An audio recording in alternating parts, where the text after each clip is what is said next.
My name is Clay Evans, and I was around at the very beginning of the Acts Retreats at Prince of Peace.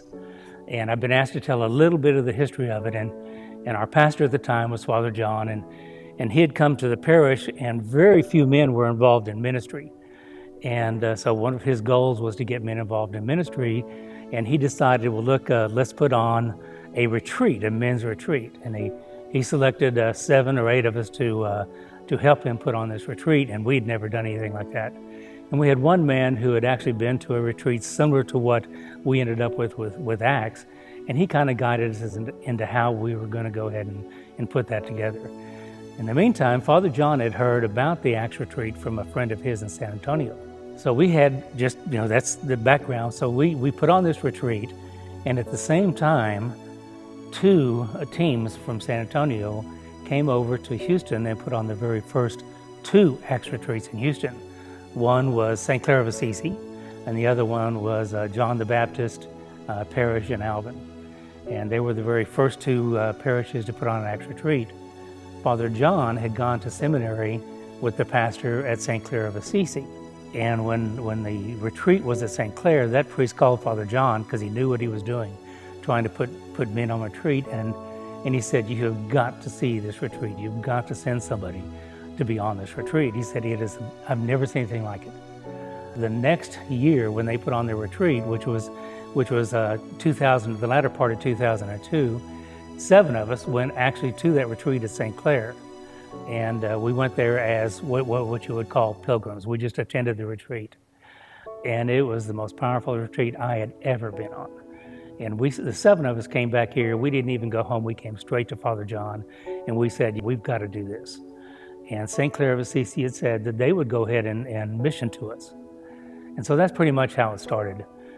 In 2003, which was our very first Acts retreat, the men from St. Clair of Assisi came, put on the retreat for us. And we had a group of men, 8 or 9 or 10 team.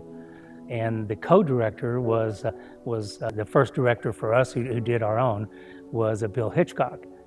And so Bill was going to be the next director.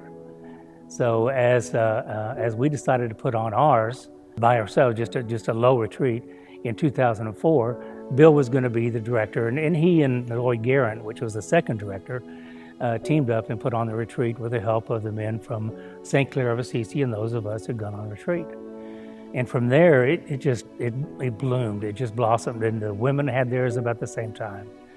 And with the stories that were going around from how each of us had responded and felt when we came out of that retreat, we were exciting other men and women of the parish, and it was pretty amazing. And by 2007, which is when I directed my retreat, there were 2 retreats in 2007 for men and 2 for women.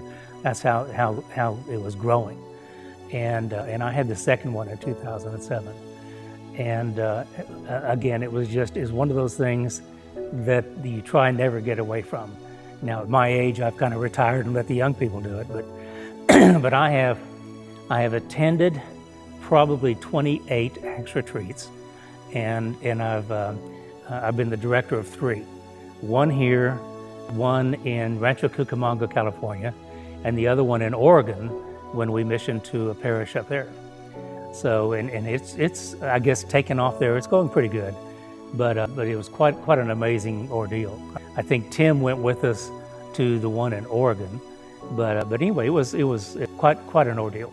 And from there, it has just exploded. One of the questions that y'all had asked me is something that happened to me on one of my retreats, and it would have been the very first one. I was very much a Catholic, raised Catholic. On the abortion issue, man, I was on the fence. I didn't know what to do. And on my very first retreat at St. Clair, I was sitting next to a man he was at our table, and he was a retreatant at the same time.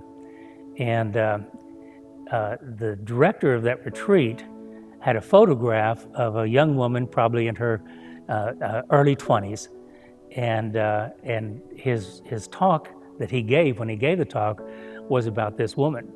And he had talked to the woman's mother, who was about to give an abortion, and talked her out of the abortion.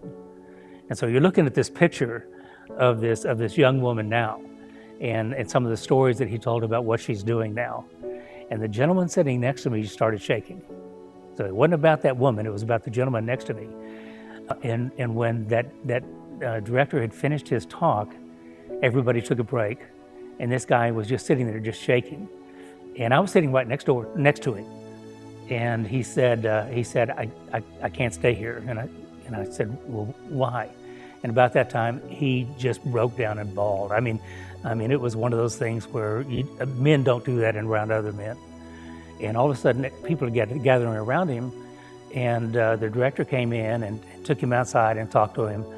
And so after the next talk, they actually had him get up and talk. And he said that his daughter had gotten pregnant out of wedlock, and he talked his daughter into getting an abortion. And once he had heard this story, it just shook him up, and it threw me right off the fence. I mean, I was no longer on the fence when it came to that. And I've experienced several things like that with men. When men get around men, and they will open up, where you get a man and a woman, you're not going to have the men open up like they normally would. And I have heard so many stories and so many conversion stories. I came into Acts as a good Catholic. I believed in the church. I now believe that abortion was wrong. But before I'd gone to Acts, I think a lot of people who are sitting in the pews out here have reached a plateau. It's a status quo for them. And if they don't go to Bible studies, or they don't do some of the extra stuff to kind of advance in their faith, they just maintain that status quo. When that person goes on an Acts retreat, it absolutely destroys that status quo. There is no stopping it. And so that's what happens. That's what the Acts retreat does. I've been on lots of men's retreats, silent retreats, all kinds of things. Nothing is effective as an Acts retreat.